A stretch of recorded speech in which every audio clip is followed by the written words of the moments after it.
Welcome back. Right now we will be discussing trials and tribulations. Why does God test us, and why do bad things happen to good people? So, Brother Shabir, first of all, what does it mean to be tested and tried, and what are we tested in? Well, several verses of the Quran indicate that God actually created us so that He can test us, لِيَبْلُوَكُمْ, so that He will test you. God in Surah 67, for example, الَّذِي خَلَقَ الْمَوْتَ وَالْحَيَاةَ لِيَبْلُوَكُمْ أَيُّكُمْ أَحْسَنُ عَمَلًا. God created life and death that He may test you as to who of you are best in conduct in their deeds. So this is precisely what God is doing. He is testing us. God creates hell and He creates heaven, and now He's going to create creatures. Obviously His desire for creatures is that good should come to them, and obviously the place to realize all of that good is to go to paradise, heaven, where we enjoy the presence of God and all of the bliss of all of the bounties and so on that He has created for us. But it seems that in the creation plan of God, there was a hope that God will create such creatures who will deliberately choose to obey Him. Prior to creating human beings, there were already angels on the scene. And angels, according to Muslim belief, cannot be like the fallen angels that we hear about from some other faith systems. You can have devils who might be in the company of angels, and Satan was one of the devils. He's one of the jinn kind, and the jinn kind can include people who worship God and people are, I'm saying people, creatures who worship God and creatures who choose to disobey. So Satan was one of those who chose to disobey. But angels, on the other hand, they just simply obey God, according to what Muslims believe. Okay. So when God decided to create human beings, or rather when He announced to the angels that He's going to create human beings, and once they understood what human beings are going to be like, they asked, are you going to create such creatures on earth who are going to cause havoc and shed blood on the earth? They understood, obviously, that human beings will have this free choice, and once they're given dominion over the earth, they will introduce all kinds of corruption and do bad things. Okay. And they're asking, why are you going to create such human beings?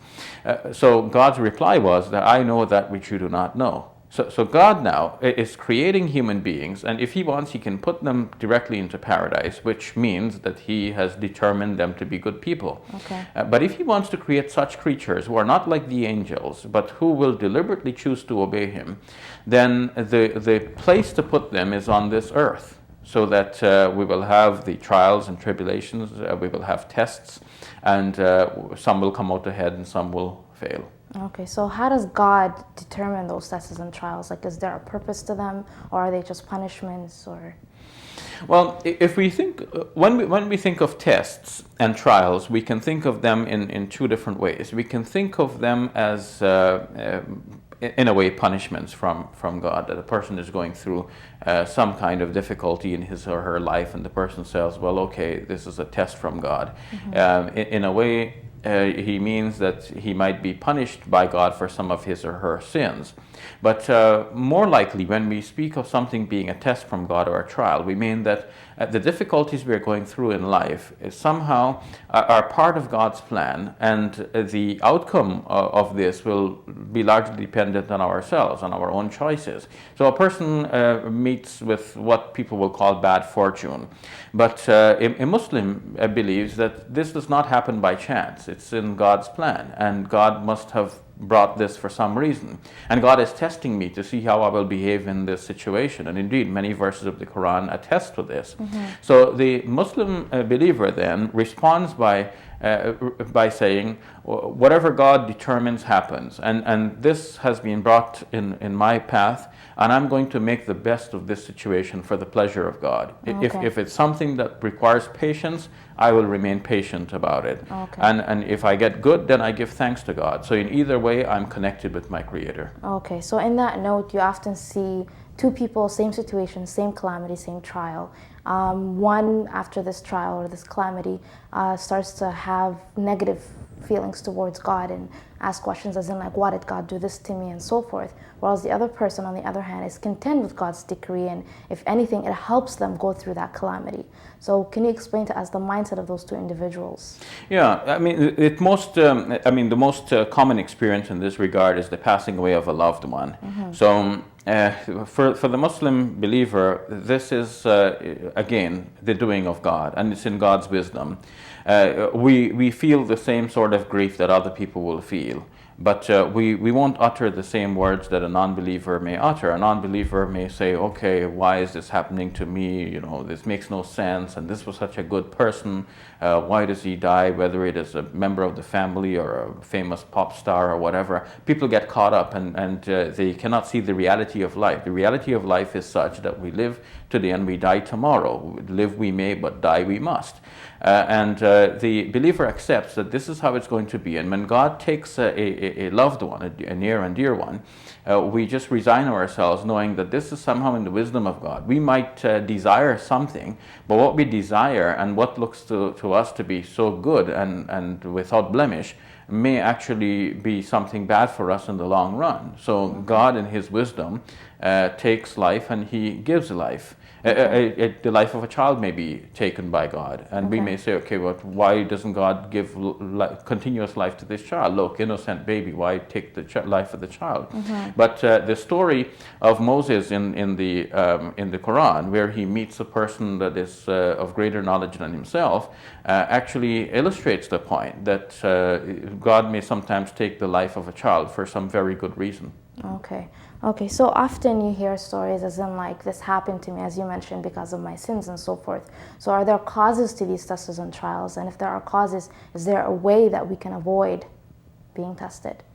Yeah, well, there's no way of avoiding entirely being tested, because God may have a number of reasons for putting in our path things that we might describe as calamities, misfortunes, and bad circumstances. But of course, when we speak of sins and we speak of some of these things being thrown our way as a result of sins, then we can reduce some of these by avoiding sins. And the contrary to that is to do good deeds. And by doing good deeds, we do avoid some of the calamities. For example, we read in some hadiths that giving charity actually is such that the charity and the decree of God actually cancel each other out. So God would have, in a way, it may be in the creation plan of God that there's a certain calamity coming towards you, but the charity you give actually averts that calamity. Other hadiths speak about the efficacy of being good to your parents. If you are good to your parents, then that increases your lifespan. In fact, that seems to be mentioned in the Ten Commandments in the Bible as well, that on your father and your mother, so that you may have long life. Well, in Hadith it is mentioned that being good to your parents will increase your lifespan. Now we might say, well, it looks like somebody was good to his parents and died younger than somebody else.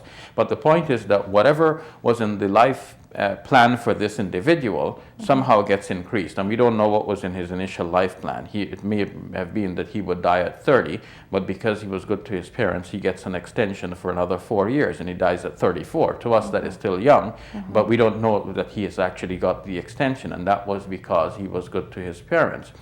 There is also mention of the efficacy of dua, or supplication to God. A hadith said that the dua and the qada يعتلجان بين السماء والأرض. They struggle with each other between the heavens and the earth. So we have the image that the decree of God comes down to be effective on earth, and the dua, or the supplication of the servant, goes up. The two meet each other halfway, and there is a struggle. And then there is a hadith that says وَمَا يَرُدُّ الْقَدَرْ إِلَّا الدُّعَاء. Only the dua actually repels the qadr, that is the destiny or the plan or the decision that comes down from God. So the decision itself, you can say, is conditional. It's coming, provided that the servant doesn't make the supplication. But if the servant makes the supplication, God will repeal that and give a new decision for this individual. Okay, thank you very much, and we'll be right back after the break.